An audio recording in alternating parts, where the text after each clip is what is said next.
আন্তর্জাতিক মানবাধিকার কর্মী ও অনন্যা টিভি প্রতিনিধি নূর আলম সিদ্দিকী এর ভিডিও তথ্যচিত্রে সংবাদ শিরোনামে থাকছে সুন্দরগঞ্জে গুণীজনদের ব্যতিক্রমী মিলন মেলা, বেলা শেষের যাত্রী, এক অনন্য সাংস্কৃতিক সংগঠন।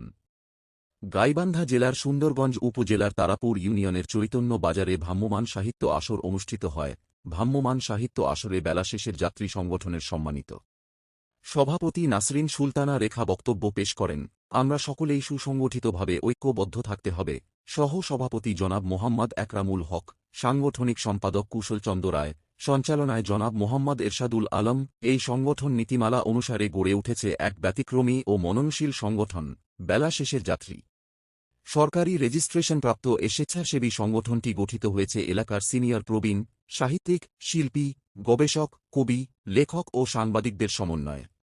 নামের মধ্যেই রয়েছে এর দর্শন, জীবনের শেষ প্রান্তে এসে আত্মিক উন্নয়ন, সাহিত্য চর্চা ও সমাজসেবার মাধ্যমে নতুন এক দৃষ্টান্ত স্থাপন। সাহিত্য সংস্কৃতির প্রাণকেন্দ্র। প্রতিদিন বিকেল ও সন্ধ্যায় চৈতন্য বাজারের নির্দিষ্ট এক জায়গায় একত্রিত হন সংগঠনের সদস্যরা। কেউ কবিতা লেখায় মগ্ন, কেউ গানে সুর তোলেন, কেউ আবার ইতিহাস ঐতিহ্য নিয়ে গবেষণায় ব্যস্ত থাকেন। নানা বয়স ও পেশার এই গুণীজনেরা নিজেদের সৃজনশীলতার মাধ্যমে হারিয়ে যাওয়া সাংস্কৃতিক চর্চা ফিরিয়ে আনার প্রয়াস চালিয়ে যাচ্ছেন। নিয়মিত আয়োজিত হয় গল্পপাঠ, কবিতা আবৃত্তি, নাটক ও সঙ্গীতানুষ্ঠান। সামাজিক দায়বদ্ধতা ও মানবসেবা। শুধু সাহিত্য চর্চায় থেমে নেই বেলা শেষের যাত্রী। সংগঠনটির সাংগঠনিক সম্পাদক জনাব কুশল চন্দ্র রায় তার নেতৃত্বে নির্বে কাজ করে চলেছেন সমাজসেবায়, অসহায়, দুঃস্থ ও গরিব মানুষের পাশে দাঁড়ানো, পরকালের পুণ্য অর্জনের মানসিকতা থেকে সহায়তা প্রদান এবং দান অনুদানের মাধ্যমে মানুষের কল্যাণে কাজ করে চলেছেন। তিনি বলেন, আমরা যারা জীবনের পরন্ত বেলায় এসেছি তারা চাইলে সমাজের জন্য অনেক কিছু করতে পারি। এই সংগঠনটা সেই চেষ্টারই একটি প্ল্যাটফর্ম, চেতনার নতুন দিগন্ত।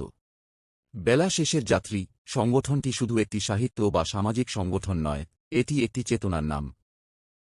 আত্মার শুদ্ধতা, নৈতিকতা, বিবেক জাগরণ এবং সংস্কৃতির পুনর্জাগরণের মাধ্যমে সংগঠনের প্রতিটি সদস্য সমাজে আলোর বার্তা পৌঁছে দিতে কাজ করে চলেছেন। স্থানীয় জনগণের মধ্যেও এই সংগঠনটির কার্যক্রম ইতোমধ্যেই সাড়া ফেলেছে।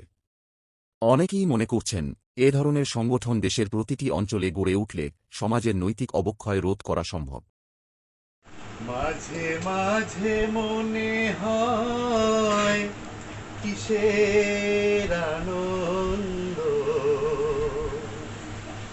কিসের এত হাসি উল্লাস। মরতেই হবে একদিন, হতেই হবে শুধু লাশ।